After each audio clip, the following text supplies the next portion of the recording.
Hi friends, welcome to Meera's novella. Aadi Keerthanam ഭാഗം 18. ആദി ആകുലതയോടെ കിച്ചു വിളിച്ചു. വിളി കേട്ട് പ്രയാസപ്പെട്ട് ആദി കണ്ണു തുറന്നു. എന്താ, എന്തു പറ്റി? എന്തെങ്കിലും പ്രശ്നമുണ്ടോ?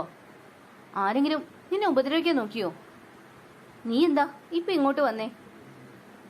കിച്ചുവിനെ ഒന്നും പറയാൻ സമ്മതിക്കാതെ ഒറ്റ ശ്വാസത്തിൽ ആദി ചോദിച്ചു. എന്നാൽ അവന്റെ ചോദ്യങ്ങൾ കേട്ട് കിച്ചു പകച്ചുപോയി. ആരുപദ്രവിക്കാൻ? പനി കൂടി ഭ്രാന്തായോ നിനക്ക്? ദേഷ്യത്തോടെ കിച്ചു ചോദിച്ചതും ചെക്കൻ സ്വബോധം വീണ്ടെടുത്തു. പനിയോ? ആർക്ക്? ആഹാ, ബെസ്റ്റ്. ആ കൈ നെറ്റിയിൽ വെച്ച് നോക്ക്, അപ്പറിയാം ആർക്കാണ് പനിയെന്ന്. അവൾ പറഞ്ഞതും അവൻ കൈ വെച്ച് നോക്കി. ശരിയാണ്, നല്ല പനിയുണ്ട്. പക്ഷേ ഇവൾക്കിത് എങ്ങനെ മനസ്സിലായി? ദാ ഇത് കുടിക്കൂ, ചുക്ക് കാപ്പിയാണ്. അത് കഴിഞ്ഞ് മരുന്ന് കഴിക്കാം. ആദിക്ക് തോന്നിയ സംശയം ചോദിക്കാൻ അനുവദിക്കാതെ കിച്ചു കാപ്പി അവന് നേരെ നീട്ടി. അവൻ അത് വാങ്ങി കുടിക്കുമ്പോഴേക്കും അവൾ അവന്റെ നെറ്റിയിലെ തുണിയെടുത്ത് ഒന്നുകൂടി നനച്ച് അവന് നെറ്റിയിൽ ഇട്ടുകൊടുത്തു. അവളുടെ പ്രവൃത്തികളെല്ലാം അത്ഭുതത്തോടെ അവൻ നോക്കി. അവളെ മുഖത്തെ ഭാവം അവന് തിരിച്ചറിയാൻ സാധിച്ചില്ലെങ്കിലും അത് വെറുപ്പല്ല എന്ന് അവന് ബോധ്യപ്പെട്ടു. കിടന്നോളൂ. കാപ്പിയും മരുന്നും കഴിച്ച് തന്നെ നോക്കിയിരിക്കുന്ന ആദിയോട് അവൾ സൗമ്യമായി പറഞ്ഞു. നീ ഉറങ്ങുന്നില്ലേ? പോയിക്കോളൂ. എന്തെങ്കിലും ആവശ്യമുണ്ടെങ്കിൽ ഞാൻ വിളിക്കാം. വെറുതെ ഉറക്കം കളയണ്ട. അവൻ അത് പറഞ്ഞതും അവൾ വേഗം പുറത്തേക്ക് പോയി. അവളുടെ മുഖം വീർപ്പിച്ചുള്ള പോക്ക് കണ്ട് ആദിക്ക് ചിരി വന്നു. അവൻ മൂടി പുതച്ച് കിടന്നു. എന്തോ ദേഹം പനിച്ചൂടിൽ ഉരുകുമ്പോഴും മനസ്സിൽ വല്ലാത്ത തണുപ്പ് തോന്നി അവൻ. പെണ്ണ് ഇത്രയും കാലം ഒളിപ്പിച്ചു വെച്ചിരുന്ന ഭാവങ്ങളൊക്കെ ഇപ്പോൾ അവൾ അറിയാതെ പുറത്തു വരുന്നുണ്ട്. ഇതാണ് താനും ആഗ്രഹിച്ചത്. അവളിൽ മാറ്റങ്ങൾ വരണം. ഓരോന്നാലോചിച്ച് അവൻ എപ്പോഴോ ഉറങ്ങിപ്പോയി. കുറച്ചു സമയത്തിന് ശേഷം മുറിക്ക് പുറത്തു നിന്നിരുന്ന കിച്ചു അകത്തേക്ക് കടന്നു വന്ന് ആദിയുടെ അടുത്ത് കട്ടിലിൽ ചെന്നിരുന്നു. ഉറങ്ങിക്കിടക്കുന്ന ആദിയെ നോക്കി ഒരുപാട് നേരം ഇരുന്നു. നോക്കിയിരിക്കെ അവളുടെ കണ്ണുകൾ നിറഞ്ഞു വന്നു. എന്തിനാണ് ആദി നീ എന്നോട് അങ്ങനെ ചെയ്തത്? എന്റെ മനസ്സിൽ പ്രതിഷ്ഠിച്ച നിന്റെ രൂപം നീ തന്നെയല്ലേ തച്ചുടച്ചത്?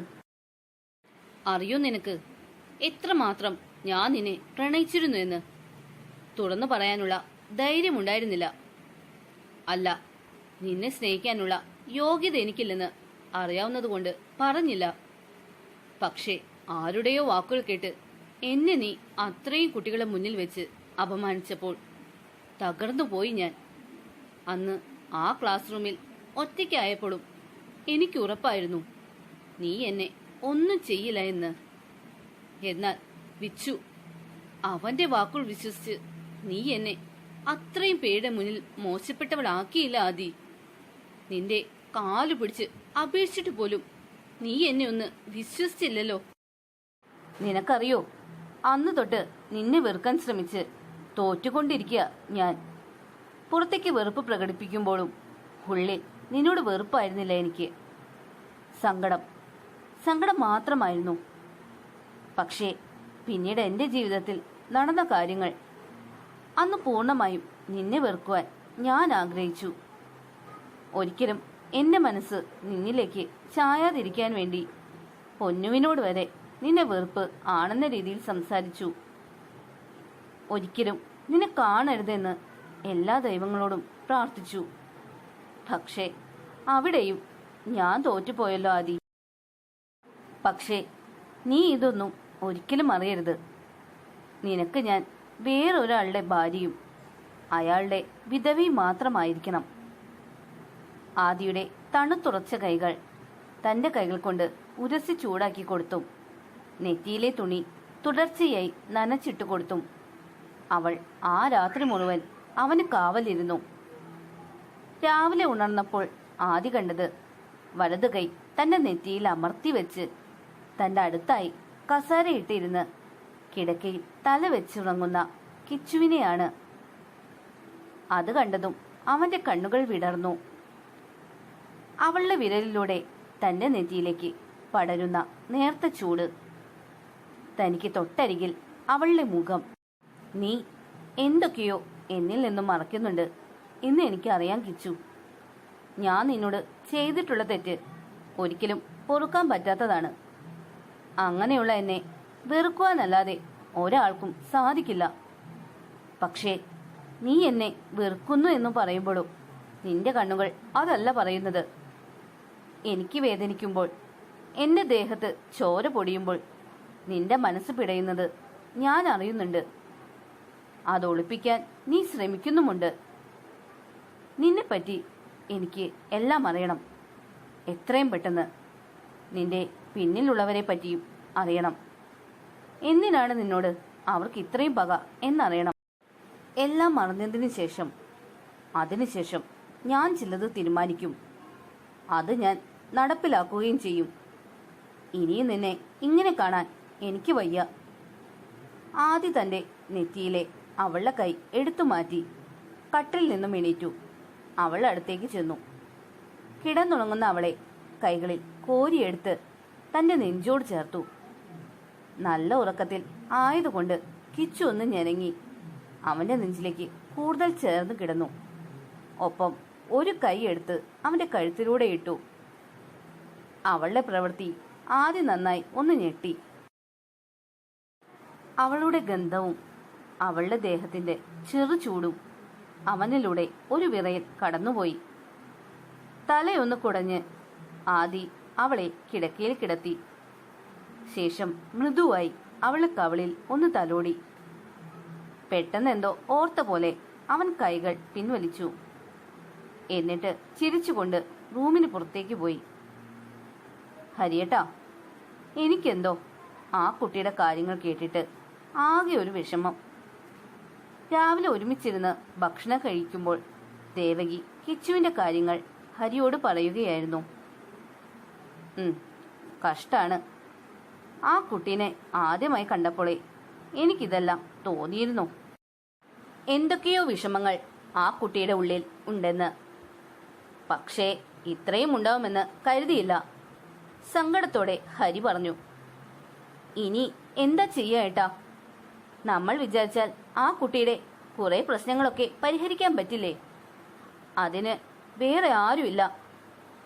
ചെയ്യാമേടോ, പക്ഷേ ഇപ്പോഴല്ല, കുറച്ചുകൂടി കഴിയട്ടെ. അതെന്തിനാ കുറച്ചുകൂടി കഴിയണേ? ദേവകി സംശയത്തോടെ ഹരിയെ നോക്കി. എടോ, എനിക്ക് മനസ്സിലായിടത്തോളം ആ കുട്ടി ആരുടെ സഹായം സ്വീകരിക്കാൻ ഇഷ്ടപ്പെടുന്നില്ല. അതുകൊണ്ടാണല്ലോ അടുക്കളപ്പണിക്ക് പോയി ജീവിതം മുന്നോട്ട് കൊണ്ടുപോകുന്നത്. ആ കുട്ടിക്കിപ്പോ നമ്മളോട് കുറച്ച് അടുപ്പമുണ്ട്. പക്ഷേ നമ്മൾ എന്തെങ്കിലും ചെയ്തു കൊടുക്കാം എന്ന് പറഞ്ഞാൽ അവൾ അത് നിരസിക്കും. ചിലപ്പോ ഇവിടെ നിന്ന് പോവുകയും ചെയ്യും. ആത്മാഭിമാനമുള്ള പെണ്ണാണവൾ. ഇപ്പോ അവൾ നമ്മളോട് സ്നേഹത്തിൽ നിൽക്കുന്നത് നമ്മൾ അവളെ മനസ്സിലാക്കും എന്ന് കരുതിയാണ്. പക്ഷേ അവളുടെ നന്മയ്ക്ക് വേണ്ടി പണം കൊണ്ടുള്ള സഹായം ചെയ്യാൻ ചെന്നാൽ അത് ആ കുട്ടിയുടെ മനസ്സിൽ ചിലപ്പോൾ വലിയ കരടായി മാറും. ആ കുട്ടി കുറച്ചുകൂടി മനസ്സുകൊണ്ട് നമ്മളോടൊന്ന് അടുക്കട്ടേനേ. നമ്മളെ സ്വന്തമായി കണ്ടു തുടങ്ങട്ടെ.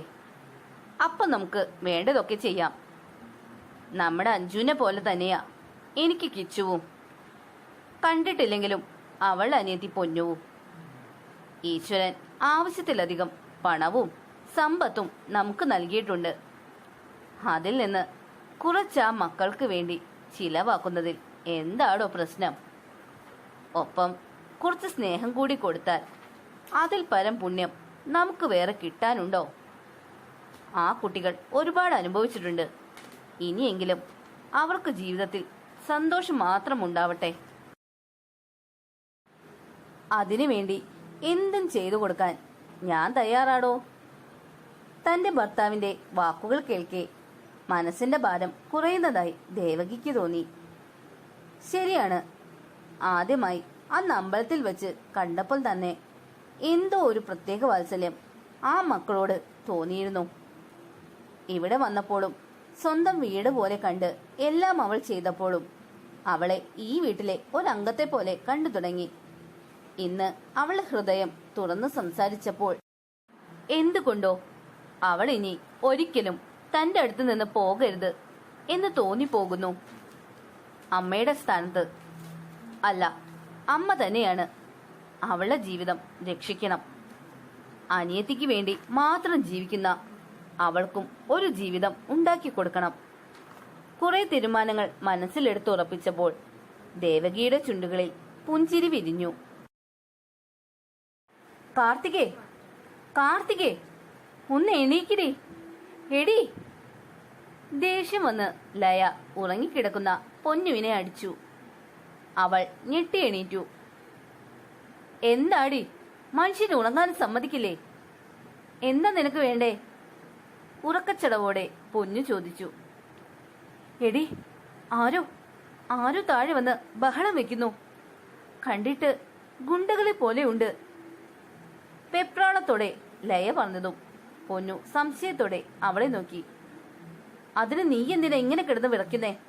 അല്ല, ആ വന്നവർ എന്തിനാ ബഹളം ഉണ്ടാക്കുന്നത്? എന്റെ പൊന്നു, നിന്നെ അന്വേഷിച്ച അവർ വന്നിരിക്കുന്നേ. നിന്നെ കൊണ്ടുപോകും എന്നൊക്കെയാ പറയുന്നേ. അടിയിലെ ഓഫീസ് മൊത്തം തല്ലി തകർത്തു. എല്ലാം കേട്ട് ഞെട്ടിയിരിക്കുകയായിരുന്നു പൊന്നു. ആരായിരിക്കും തന്നെ അന്വേഷിച്ച്? പെട്ടെന്ന് അവൾ എന്തോ ഓർത്ത് ഞെട്ടിത്തെറിച്ചുപോയി. രാഘവൻ. അവളുടെ നാവ് അറിയാതെ മന്ത്രിച്ചു. അവളുടെ ഓർമ്മയിലേക്ക് അയാളുടെ മുഖവും ഒപ്പം കഴിഞ്ഞ കാല കാര്യങ്ങളും കടന്നു വന്നു. നിമിഷ നേരം കൊണ്ട് അവളുടെ നെറ്റിയിൽ വിയർപ്പ് പൊടിഞ്ഞു. അവൾ പെട്ടെന്ന് തന്നെ എണീറ്റ് റൂമിന് പുറത്തേക്ക് നടന്നു. വാതിൽക്കലെത്തി അവൾ എന്തോ ഓർത്തെന്ന പോലെ തിരിച്ചു വന്ന് അവളുടെ ഫോൺ എടുത്ത് ലയയെ ഏൽപ്പിച്ചു. ലയ, ഞാൻ താഴേക്ക് പോവാണ്. ഞാൻ ഉദ്ദേശിച്ച ആളാണ് അവിടെ ഉള്ളതെങ്കിൽ ആർക്കും എന്നെ രക്ഷിക്കാനാവില്ല. അയാൾ എന്നെ കൊണ്ടുപോകും. പൊന്നുവിന്റെ വാക്കുകൾ ലയയിൽ വല്ലാത്ത ഞെട്ടലുണ്ടാക്കി, ഒപ്പം ഭയവും. നീ എന്താ പറയുന്നേ? നമുക്ക് പോലീസിൽ വിളിക്കാം. പൊന്നുവിന്റെ കയ്യിൽ പിടിച്ചുകൊണ്ട് പേടിയോടെ ലയ പറഞ്ഞതും പൊന്നു ചിരിച്ചു. ആര് വന്നിട്ടും ഒരു കാര്യവുമില്ല. അയാൾക്ക് ആരെയും പേടിയില്ല. നീ ഒരു കാര്യം ചെയ്യണം. ഞാൻ അയാളെ കണ്ടിട്ട് രാഘവൻ എന്നാണ് വിളിക്കുന്നതെങ്കിൽ അപ്പ തന്നെ നീ എന്റെ ചേച്ചിയെ വിളിച്ചു പറയണം. എടി, നാട്ടിലുള്ള നിന്റെ ചേച്ചി എന്ത് ചെയ്യാനാണ്? നീ പറഞ്ഞതിൽ നിന്നും വന്നിരിക്കുന്നത് പ്രശ്നക്കാരനാണെന്ന് എനിക്ക് മനസ്സിലായി. ആ ഗുണ്ടകളടുത്ത് നിന്റെ ചേച്ചി വന്ന് എന്ത് ചെയ്യാനാ? അവരുടെ മട്ടും ഭാവവും കണ്ടിട്ട് ആണുങ്ങൾക്ക് പോലും അവരുടെ മുന്നിൽ പിടിച്ചു നിൽക്കാൻ പറ്റുമോ എന്ന് തന്നെ വളരെ സംശയമാണ്. ചേച്ചിയെ വിളിച്ച് വെറുതെ ടെൻഷനാക്കാം എന്നല്ലാതെ നമുക്ക് ഇവിടെ ആരെങ്കിലും സഹായത്തിന് വിളിക്കാം. ആലോചനയോടെ ലയ പറഞ്ഞു. ആർക്കും എന്നെ രക്ഷിക്കാൻ കഴിയില്ല ലയ. ആ വന്നിരിക്കുന്നത് എന്റെ ഊഹം ശരിയാണെങ്കിൽ എന്റെയും ചേച്ചിയുടെയും കാലനാണ്. എന്നെങ്കിലും ഒരു ദിവസം ഇങ്ങനെ ഒരു വരവ് ഞാൻ പ്രതീക്ഷിച്ചിരുന്നു. നീ ഞാൻ പറഞ്ഞ പോലെ ചെയ്. ചേച്ചിയോട് പറയണം അയാളാണ് എന്നെ കൊണ്ടുപോയതെന്ന്. എന്നെ മുൻനിർത്തി അയാൾ അവളെ ഇങ്ങോട്ട് കൊണ്ടുവരാൻ ശ്രമിക്കും. അത് പാടില്ല. അവൾ വന്നാൽ ഞങ്ങളെ രണ്ടുപേരെയും അയാൾ വിൽക്കും. അത് വേണ്ട. എനിക്ക് എന്ത് സംഭവിച്ചാലും എന്റെ ചേച്ചിയെങ്കിലും മര്യാദയ്ക്ക് ജീവിക്കണം. നീ പറയണം കിച്ചുവിനോട് എന്നെ അന്വേഷിക്കാതെ എവിടെയെങ്കിലും പോയി രക്ഷപ്പെടാൻ. അയാളുടെ കയ്യിൽ ഒരിക്കലും പെടാതെ ശ്രദ്ധിക്കണമെന്ന്. എനിക്ക് വേണ്ടി ആപത്ത് വിളിച്ചു വരുത്തരുത് എന്ന്. പൊന്നു, നീ ഇത്രയും പറയുമ്പോഴേക്കും കരഞ്ഞു പോയിരുന്നു ലയ. അവളെപ്പറ്റി കൂടുതലൊന്നും അറിയില്ലെങ്കിലും ഇപ്പോ വന്നിരിക്കുന്ന ആൾ അവളെ ശത്രുവാണെന്ന് മാത്രം ലയയ്ക്ക് മനസ്സിലായി. പൊന്നു വേഗം റൂമിന് പുറത്തേക്ക് പോയി. അവൾ ഏൽപ്പിച്ച ഫോണും പിടിച്ച് പിന്നാലെ ലയയും. സത്യം പറഞ്ഞോ, എവിടെടാ ആ മോള്? എനിക്കറിയാം അവൾ ഇവിടെ ഉണ്ടെന്ന്. അവൾ എന്റെ മുന്നിൽ എത്തിച്ചില്ലെങ്കിൽ ഈ ഹോസ്റ്റൽ അടക്കം എല്ലാത്തിനും കൂട്ടിയിട്ട് കത്തിക്കും ഞാൻ. ഹോസ്റ്റൽ സെക്യൂരിറ്റിയുടെ കഴുത്തിൽ കുത്തിപ്പിടിച്ചുകൊണ്ട് രാഘവൻ അലറി. അയാളുടെ ആക്രോശത്തിൽ ചുറ്റും കൂടി നിന്നവർ പേടിച്ചു വിറച്ചു. അണ്ണാ, ദേ ആ പെണ്ണ്! കൂട്ടത്തിലുള്ള ഒരുവൻ വിളിച്ചു പറഞ്ഞപ്പോൾ രാഘവൻ തിരിഞ്ഞു നോക്കി. അയാളെ ലക്ഷ്യമാക്കി നടന്നു വരുന്ന പൊന്നുവിനെ കണ്ടതും അയാളുടെ ചുണ്ടിൽ വന്യമായ ഒരു ചിരി വിരിഞ്ഞു. അടുത്ത നിമിഷം അയാൾ ഓടിച്ചെന്ന് പൊന്നുവിന്റെ മുടിക്ക് കുത്തിപ്പിടിച്ചു. നീയും നിന്റെ ചേച്ചിയും ഈ രാഘവന്റെ കയ്യിൽ നിന്നും രക്ഷപ്പെടാം എന്ന് കരുതിയോടി? ചോദിച്ചതും അയാൾ അവളുടെ കവളിൽ ആഞ്ഞടിച്ചു. നിലതെറ്റി പൊന്നു വീണുപോയി. അത് കണ്ട് പേടിച്ചു വിറച്ചെങ്കിലും ലയ വേഗം ഫോൺ എടുത്ത് കിച്ചുവിനെ വിളിച്ചു. 2-3 തവണ അടിച്ചതും കിച്ചു ഫോൺ എടുത്തു. പൊന്നു മോളെ, നീ എന്താ ഈ നേരത്തെ കുട്ടി? ഇന്ന് കോളേജിൽ പോണ്ടേ നിനക്ക്? എന്താ ഒന്നും മിണ്ടാത്തെ? വയ്യായിക വല്ലതും ഉണ്ടോ പൊന്നു? പൊന്നു സംസാരിക്കുന്നില്ല എന്ന് കണ്ടതും ആവലാതിയോടെ കിച്ചു ചോദിച്ചു. ചേച്ചി, രാഘവൻ! ആ പേര് കേട്ടതും മറുഭാഗത്ത് എന്തോ വീഴുന്ന ഒച്ച മാത്രം ലയ കേട്ടു. പിന്നെ ഒരുപാട് വിളിക്കാൻ ശ്രമിച്ചെങ്കിലും കിച്ചുവിന്റെ ഫോൺ അടിച്ചില്ല. രാവിലെ പണികളൊക്കെ കഴിഞ്ഞ് കുളിക്കാനായി റൂമിലേക്ക് വന്നപ്പോഴാണ് ഫോൺ അടിക്കുന്നത് കിച്ചു കേട്ടത്. പൊന്നുവിന്റെ പേര് കണ്ടതും സന്തോഷത്തോടെയാണ് ഫോൺ എടുത്തത്. എന്നാൽ മറുതലയ്ക്ക് പൊന്നുവിന് പകരം ലയയായിരുന്നു. പൊന്നുവിന്റെ ഫോണിൽ നിന്നും ലയ വിളിക്കണമെങ്കിൽ പൊന്നുവിന് എന്തായിരിക്കും പറ്റിയത് എന്ന് വിചാരിക്കുമ്പോഴേക്കുമാണ് ലയ അയാളുടെ പേര് പറയുന്നത്. ഒരു നിമിഷം ശ്വാസം എടുക്കാൻ പോലും കിച്ചു മറന്നുപോയി. അവളിൽ ഭയം നിറഞ്ഞു. ലയ പറയണമെങ്കിൽ അയാൾ എന്റെ പൊന്നുവിന്റെ അടുത്തേക്ക് എത്തിയിട്ടുണ്ട് എന്നവൾക്ക് മനസ്സിലായി. എങ്ങനെ കണ്ടുപിടിച്ചു അയാൾ? അയാളെ പേടിച്ചാണ് പഠിക്കുവാനായി അവൾ ഇത്രയും ദൂരെ വിട്ടത്. തന്നെ കണ്ടുപിടിച്ചാലും ഒരിക്കലും അവൾ പിടിക്കപ്പെടരുത് എന്ന് കരുതി. പക്ഷേ അയാൾ എത്തി. ഇനി എന്തു ചെയ്യും ഞാൻ? അയാളുടെ കയ്യിൽ അവൾ അകപ്പെട്ടാൽ പിന്നെ ഈ ജന്മം അവളെ തനിക്ക് തിരിച്ചു കിട്ടില്ല. ആരോട് സഹായം ചോദിക്കും? ആരുമില്ല തങ്ങൾക്ക് വേണ്ടി സംസാരിക്കാനോ തന്റെ പ്രശ്നങ്ങളിൽ ഇടപെടുവാനോ ആരും തന്നെ സ്വന്തമായിട്ടില്ല. എങ്ങനെ പൊന്നുവിനെ രക്ഷിക്കും? കിച്ചു ഓർക്കവേ തല തല്ലി കരഞ്ഞു. തന്റെ നിസ്സഹായാവസ്ഥ ഓർത്ത്. അവളുടെ മനസ്സിൽ സഹായം അഭ്യർത്ഥിക്കാനായി ഒരു മുഖം പോലും കടന്നു വന്നില്ല. പെട്ടെന്നാണ് അവളുടെ മനസ്സിലേക്ക് ഒരു രൂപം തെളിമയോടെ തെളിഞ്ഞു വന്നത്. ആദി.